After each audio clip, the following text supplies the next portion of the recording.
சிவாய நம சித்தாய நம. நான் உங்கள் சிவசித்தரம்மா பேசுகிறேன். முக்தி பாதையின் 11ஆம் பாகத்தில் நாம் இப்போ முக்கியமான சில விஷயங்களை பற்றி பேச வந்திருக்கேன். இந்த பதிவை ஆன்மீகத்தின் மீது விருப்பம் உள்ளவர்கள், இறைமார்க்கத்தின் மீது ஈடுபாடு உள்ளவர்கள் மட்டும் கேட்டு பலனடையுமாறு தாழ்மையோடு கேட்டுக்கொள்கிறேன். சரி, இப்போ முன்னாடி பதிவில் நான் உங்களுக்கு வரிசையாக சொல்லிகிட்ருக்கேன். முக்தி பாதையில் நாம் எப்படி போகணும் அப்படிங்கிறதுக்கு என்னென்ன மாதிரியான கல்வித்துறையை நாம் தேர்ந்தெடுத்து படிக்கணும் ஆன்மீகத்தில். ஏன்னா நிறைய விஷயங்கள் கடல் அளவு இருக்குது. எந்த துறையை நாம் தேர்ந்தெடுத்து கற்றுக்கணும், எந்த துறையில் நாம் ஒரு முக்கியமான சாதனைகளை செய்யணும், அதுக்கு நாம் என்ன மாதிரியான முயற்சிகள் பயிற்சிகள் எல்லாம் செய்யணும் அப்படிங்கிறத பற்றி வரிசையாக நான் உங்களுக்கு சொல்லிக்கிட்டு வந்துக்கிட்டு இருக்கேன். அந்த வகையில் மாந்திரிகத்தை பற்றி சில விஷயங்கள் பார்த்தோம், தாந்திரிகங்களை பற்றி சில விஷயங்கள் பார்த்தோம். இப்போ எந்திரிகங்களை பற்றியும் முக்தியில் சித்தி அடைந்த விஷயங்களை பற்றியும் நாம் இப்போ பார்க்க போகிறோம். இப்போது பொதுவாக வீட்டில் ஒரு பிரச்சனை இருக்குது, ஒரு குழந்தைங்களுக்கு உடம்பு சரியில்லை, இல்லை ஏதாவது ஒரு கெட்ட சம்பவங்கள் தொடர்ந்து நடந்துக்கிட்டு இருக்கு, ஒரு நஷ்டங்கள் ஒரு கஷ்டங்கள் இந்த மாதிரிலாம் இருக்கிறப்போ வீட்டில் இருக்கிற பெரியவங்க கோயிலுக்கு போகணும், கோயிலில் போய் ஒரு அர்ச்சனை பண்ணிட்டு வரலாம் அப்படின்னு சொல்கிறத வழியாக நாம் எல்லாருமே பார்த்துக்கிட்டு இருக்கோம், கேட்டுக்கிட்டு இருக்கோம். ஏன்னா நமக்கு மீறி ஒரு பிரச்சனை நடக்கும் பொழுது, நம்மளால் சமாளிக்க முடியலை அப்படிங்கும் பொழுது நமக்கு இருக்கிற ஒரே நம்பிக்கை இறைவன் தான். அந்த இறைவனை தான் நாம் எப்போவுமே தேடுறோம். நம்மளால் முடிஞ்சதை நாம் செய்கிறோம். நம்மளால் முடிஞ்ச வேலைகளை நாம் செய்யும் பொழுது இது நமக்கே தெரியும், நாமளே முடிச்சிடலாம் அப்படிங்கிற ஒரு நம்பிக்கையில் ஒரு ஒரு திருப்தியில் நாம் வாழ்க்கையை நடத்திக்கிட்டு இருப்போம். நம்மளால் முடியாத ஒரு விஷயம், நமக்கு ஒரு சப்போர்ட் இல்லை, நமக்கு ஒரு ஆதரவு இல்லை, ஒரு துணை இல்லை, நம்மளால் முடியல அப்படின்ற ஒரு நிலை வரும் பொழுது, நம்ம கையை மீறி சில விஷயங்கள் போகும் பொழுது இறைவனை நாம் தேடுறோம்.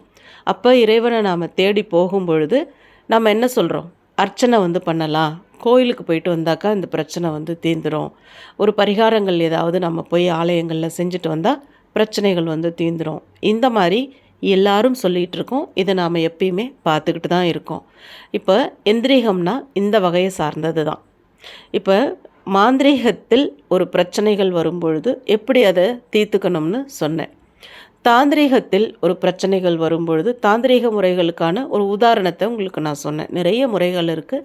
ஒரு உதாரணத்தை உங்களுக்கு நான் சொன்னேன். குழந்தைங்களுக்கு ஒன்று முடியலன்னா எப்படி பண்ணணும் அப்படின்னு சொல்லி. அதாவது நிறைய பொருட்கள் இதில் நிறைய அடங்கும். சித்த மருத்துவங்கள் எல்லாமே அடங்கும். பரிகார முறைகள் எல்லாம் அடங்கும். பூஜைகள் யாகங்கள் இதெல்லாமே அடங்கும். அதே மாதிரி தான் இந்த யந்திரிகத்தில் யஜ்யங்கள் யாகங்கள் வேள்விகள் இதெல்லாம் உள்ளடங்கிடும்.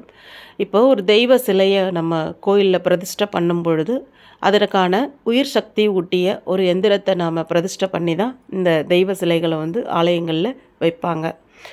கோபுர கலசங்களுக்கு எல்லாத்துக்குமே இந்த எந்திரம் அப்படின்னு சொல்லக்கூடிய ஒரு விஷயத்தை நீங்கள் கேள்விப்பட்டிருப்பீங்க. இப்போ எந்திரீக முறைகள் அப்படின்னா என்னென்னா, கோவிலில் அர்ச்சனை பண்ணுறது, பூஜைகள் பண்ணுறது, யாகங்கள் பண்ணுறது, வேள்விகள் யஜ்யங்கள் பண்ணுறது தான் எந்திரிகம்னு சொல்கிறோம். இப்போ தொடர்ந்து நிறைய பிரச்சனைகள் வருதுன்னா கோவிலில் இருக்கிற அர்ச்சகர் சொல்லுவாங்க, இந்த யாகம் பண்ணுறோம் இதில் கலந்துக்கோங்க, இந்த வேள்வி பண்ணுறோம் இதில் கலந்துக்கோங்க, சாமிக்கு யாருக்கு முடியலையோ அவங்க பேரில் ஒரு அர்ச்சனை பண்ணிக்கோங்க அப்படின்னு சொல்லி மந்திரங்களை சொல்லி தெய்வ சிலைக்கு ஆராதனை கற்பூர ஆரத்தி காமிச்சு அக்னி ஆரத்தின்னு சொல்லுவோம். கற்பூரத்தை வச்சு நம்ம தெய்வ சிலைக்கு ஆராதனை காமிக்கிறத அக்னி ஆரத்தி. இந்த அக்னியின் மூலமாக ஆரத்தி எடுத்து அதை நீங்கள் கண்ணில் எடுத்து ஒத்திக்கிறப்போ உங்கள் உடலில், அதாவது யாருக்கு அர்ச்சனை பண்ணுறோமோ அவர்களின் உடலில் இருக்கக்கூடிய அந்த சூக்ஷ்ம தேகத்தில் படிந்திருக்கக்கூடிய ஆரா சுத்தமாக்கப்படுது. அப்படி அது சுத்தமான உடனே தான் ஒரு ஃப்ரெஷ்ஷான ஒரு புத்துணர்ச்சியான உணர்வை உணர்கிறாங்க. கோயிலுக்கு போயிட்டு வரும்போது அந்த கற்பூரத்தை எடுத்து ஒத்திக்கிட்டாலே ஒரு ஃப்ரெஷ்னஸ் வர்றதுக்கு ரீசன் இதுதான். இம்மிடியட்டாக ஆறாவில் படிந்திருக்கக்கூடிய அழுக்குகள், அந்த கண் திருஷ்டிகள், ஒரு மாதிரியான நெகட்டிவ் சென்சேஷன் எல்லாமே கிளியர் ஆகிடுது அந்த அக்னி ஆரத்தியின் மூலமாக.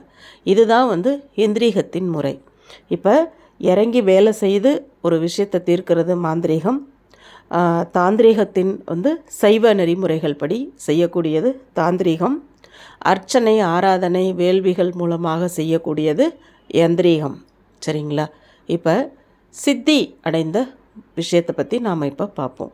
இந்த சித்தி அடைகிற விஷயம்னா என்னன்னு கேட்டிங்கன்னா, இப்போ நீங்கள் சில விஷயங்களுக்கு உடம்பு முடியல, ஏதோ ஒரு பிரச்சனை நடக்குது, ஏதோ ஒரு சம்திங் நடக்குதுன்னா, ஒரு சித்தர் சமாதிக்கு போயிட்டு வரலாம், அங்கே ஒரு சித்தர் இருக்கார், அவரை போய் பார்த்துட்டு வரலாம், ஒரு ஜீவ சமாதிக்கு போகலாம், இப்படியெல்லாம் நீங்கள் சொல்லுவீங்க. இல்லை யாரோ ஒரு இடத்துல ஒரு அம்மா அருள்வாக்கு சொல்கிறாங்க, அங்கே போகலாம், இப்படியெல்லாம் நீங்கள் சொல்கிறீங்க பார்த்தீங்களா? இதெல்லாம் இந்த சித்தி வகைகளை சார்ந்தது.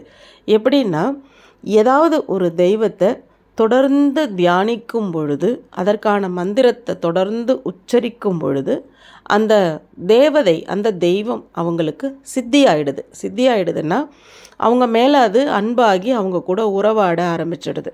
ஒரு தெய்வம் ஒருத்தர் கூட உறவாடி அவங்க கூட அந்த தெய்வம் அன்பாகி நெருக்கமாகி ஆயிடுறப்போ, அவங்க ஒரு வேண்டுதல் வைக்கும் பொழுது உடனடியாக அந்த தெய்வம் அதை தீர்த்து கொடுக்குது. இப்போ ஒரு சித்தர் சமாதி, ஒரு ஜீவ சமாதி, ஒரு சித்தர் கோவில்கள் இப்படியெல்லாம் நீங்கள் போயிட்டு வரீங்க, அப்போ போனால் உங்களுக்கு ஒரு பிரச்சனை தீருது, இமீடியட்டாக ரிலீஃப் கிடைக்குதுன்னா என்ன ரீசன் அப்படின்னா, அந்த எந்த சித்தர் சமாதிக்கு நீங்கள் போகிறீங்களோ அவர் எப்போவுமே அந்த தெய்வத்தை மந்திரம் சொல்லி அவர் அந்த தெய்வத்து கூட நெருக்கமான உறவில் இருப்பாங்க. அப்படி இருக்கிறவங்க அந்த அந்த மடிந்தே போனாலும் அந்த சமாதியில் அந்த வைப்ரேஷன் இருக்கும். அதனால் நீங்கள் அங்கே போகும் பொழுது அங்கே இருக்கிற ஒரு விபூதியை எடுத்து நெத்தியில் பூசும் பொழுது இம்மீடியட்டாக உங்களுக்கு அது உங்கள் ப்ராப்ளம் சரியாகுது.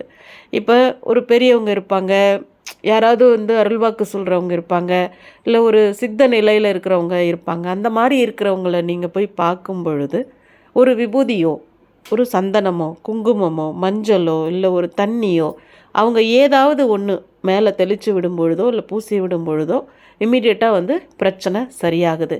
ஏன்னா அவங்க எந்த தெய்வத்தை சித்தி பண்ணி வச்சுருக்காங்களோ அந்த தெய்வத்தை கூப்பிட்டு அந்த விபூதியோ சந்தனமோ எது கொடுக்குறாங்களோ நெத்தியில் பூசும் பொழுது அந்த தெய்வம் அவங்க வாக்கில் அவங்களுக்கு அதை சரி பண்ணி கொடுக்குது. இதை தான் சித்தி பண்ணி வச்சுக்கிறது அப்படின்னு அர்த்தம். இந்த நிலைக்கு சாதாரணமாக அடைஞ்சிட முடியாது. பல படிகளை கடந்து தான் வரணும். இந்த நிலையானது ரொம்ப ரொம்ப உயர்ந்த ஒரு நிலை. இதுக்கு நீங்கள் எந்த விதமான மந்திரம், தந்திரம், எந்திரம் எதுவுமே தேவையில்லை. இதையெல்லாம் கடந்த ஒரு நிலை இது. இப்போ நீங்கள் அசைவ நெறி முறைகள் பூஜைகள் வேண்டாம், சைவ நெறி முறைகள் பூஜைகள் வேண்டாம், யாகம், யஜ்யம், வேள்வி, பரிகாரங்கள் எதுவுமே வேண்டாம், ஆலயத்தில் போய் சும்மா அப்படி நின்று கும்பிட்டுட்டு வரீங்க பார்த்தீங்களா, அந்த நிலைகள் கூட வேண்டாம்.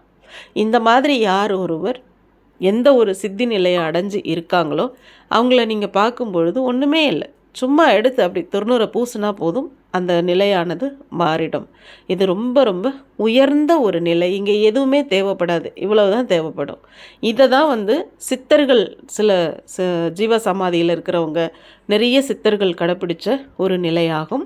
இதையெல்லாம் கடந்து சாதனைகள் செய்த சித்தர்கள்னு சில பேர் இருக்காங்க.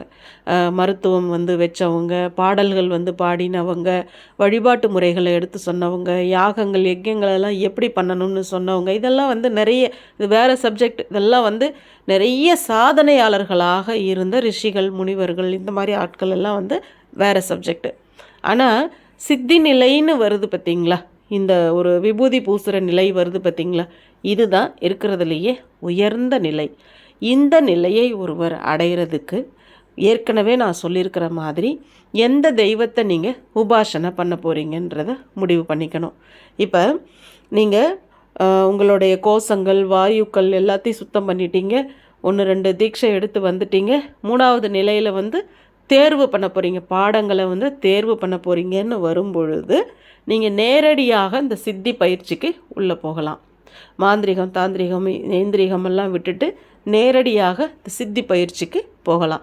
இந்த சித்தி பயிற்சியை நீங்கள் எடுக்கிறதுக்கு என்ன பண்ணணும் அப்படின்னாக்கா, பலகையில் ஏற்கனவே நான் அதுவும் சொல்லியிருக்கிறேன், எந்த தெய்வத்தை நீங்கள் உபாசனை பண்ண போகிறீங்களோ அதற்கான ஓவியத்தை வரைஞ்சிக்கணும். அதாவது அந்த தகுடு எந்திரங்களை நீங்கள் அந்த வரைஞ்சிக்கணும். வரைஞ்சி அது மேலே தர்பை, பட்டு, விரிப்புகள்னு சொல்லிட்டு சில செட்டப் இருக்குது, அதெல்லாம் நீங்கள் வச்சு செட் பண்ணி எப்பயுமே வச்சிடணும். ஸ்டாண்டர்டாக அந்த இடத்துல நீங்கள் வச்சிடணும். ஒரே இடம், ஒரே திசை, ஒரே மந்திரம், ஒரே நேரம், முக்கியமாக நேரம், இதையெல்லாம் நீங்கள் ஃபிட் பண்ணிடணும். இதை பண்ணும்பொழுது ஒரே நிறத்திலான உடை, அது நீங்கள் எந்த நிறமாக உங்களுக்கு இருந்தாலும் பரவாயில்ல, உங்கள் ராசியில், உங்களுடைய தலை விதியில், உங்களுடைய லக்னத்தில் உங்களுக்குன்னு இருக்கக்கூடிய நிறம் எதுவோ அந்த நிறமான ஆடையை நீங்கள் பயன்படுத்தலாம். இது எதுவுமே மாறக்கூடாது. அதே ஆடைகள், அதே நிறத்திலான ஆடைகள், நீங்கள் எந்த நேரத்தில் உட்கார்றீங்களோ தியானத்துக்கு தொடர்ந்து அதே நேரத்தில் தான் உட்காரணும். நேரம் வந்து தவறக்கூடாது. திசைகளும் அதே திசை, எந்த திசையை பார்த்து நீங்கள் உட்கார்றீங்க, எந்த திரி போட்டு எந்த எண்ணெய் ஊற்றி என்ன மாதிரி விளக்கேற்றுறீங்க, இதெல்லாம் நீங்கள் ஃபிக்ஸ் பண்ணிக்கணும். எதை ஒன்று தொட்டிங்களோ அதே நிலைகளில் தொடர்ந்து நீங்கள் அந்த மந்திரங்களை உபாசனை பண்ணிக்கிட்டே வரணும். இப்படி பண்ண பண்ண பண்ண பண்ண எதுவுமே வேணாம், வேறு எந்த விதமான முயற்சி பயிற்சி அது இது எதுவுமே வேண்டாம். தினமும் உட்கார்ந்து இந்த மந்திரத்தை சொல்லிவிட்டு நீங்கள் உங்கள் வேலையை போய் பார்க்க போகலாம். இப்படியே நீங்கள் சில காலம் சொல்லிக்கிட்டே வரும் பொழுது இந்த மந்திரமானது உங்களுக்கு சித்தியாகிறத உங்களால் உணர முடியும். எப்படி உணர முடியும்னா, நீங்கள் சொல்கிற ஒவ்வொரு சொல்லும் பலிக்கும். நீங்கள் உங்களுக்கு பலிக்குதுன்னு உங்களை எல்லாரும் சொல்லும்போதே உங்களுக்கு தெரிஞ்சிடும். நீ சொன்னால் பலிக்குது நடக்குதுன்னு உங்கள் கூட இருக்கிறவங்க சொல்லும்போதே உங்களுக்கே தெரிஞ்சிடும். அது மட்டும் இல்லாமல் உங்களாலேயே அதை உணர முடியும். அந்த நிலை வந்துருச்சுனாலே உங்களுக்கு மந்திர சித்தி ஆயிடுச்சுன்னு அர்த்தம். அதுக்கு பிறகு நீங்கள் இந்த திருநூறு பிடிக்கிற முறைகளை வந்து எடுத்துக்கலாம். இது ஒன்றே வந்து போதுமானது, மிக மிக உயர்ந்தது அப்படின்னு சொல்லிக்கிறேன். சரி, இதுக்கு மேலே இந்த தியான பயிற்சியை பற்றின விஷயங்களை பொதுவாக வீடியோவில் போட முடியாது. யாருக்கு இந்த பயிற்சிகளை எல்லாம் எடுக்கிறதுக்கு விருப்பம் இருக்கோ அவங்க அடியேனை தொடர்பு கொள்ளுங்க. சில ரகசியமான முறைகள் எல்லாம் இருக்கிறதுனால வீடியோவில் நாம் சொல்ல முடியாது. ஏன்னா இதை புரிஞ்சிக்காமல் தவறாக பயன்படுத்தினாலும் இது ஆபத்தாகி போயிடும். அதே நேரம் குருவினுடைய ஆலோசனைகளும் வழிகாட்டுதலும் இல்லாமல் மேலும் இந்த பயிற்சிகளை வந்து நீங்கள் செய்யவும் முடியாது, செய்யவும் கூடாது. ஏன்னா கண் பார்வை பாதிக்கப்படுற நிலைகள் வந்து வரும். உடலில் வந்து சில பிடிப்புகள் வந்து ஏற்படும். உங்களுக்கு சக்கராஸ் வந்து ஆக்டிவேட்டேஷன் ஆகிடுச்சுனாக்கா அங்கங்கே வந்து பிடிச்சிக்கும், அடைச்சிக்கும், இந்த மாதிரியான கஷ்டங்கள் எல்லாம் வந்துருங்கிறதுனால இதை முறையான பயிற்சிகள் இல்லாமல் நீங்கள் செய்யக்கூடாது. அதனால் இந்த பதிவை நான் இதோடு நிறுத்திக்கிறேன். இந்த முக்தி பாதையின் பாகத்தை வந்து 11ஆம் பாகத்தோடு நிறுத்திக்கிறேன். இது தேவையானவங்க அடியேனை தொடர்பு கொள்ளுங்க. மேலும் அடுத்த பதிவில் ராசிகளுக்கான மாந்தி கோவில்கள் எது, மாந்தி பரிகாரங்கள் செய்யக்கூடிய முறைகளை பற்றி உங்களுக்கு நான் சொல்லித்தரேன். சிவாய நம. வணக்கம்.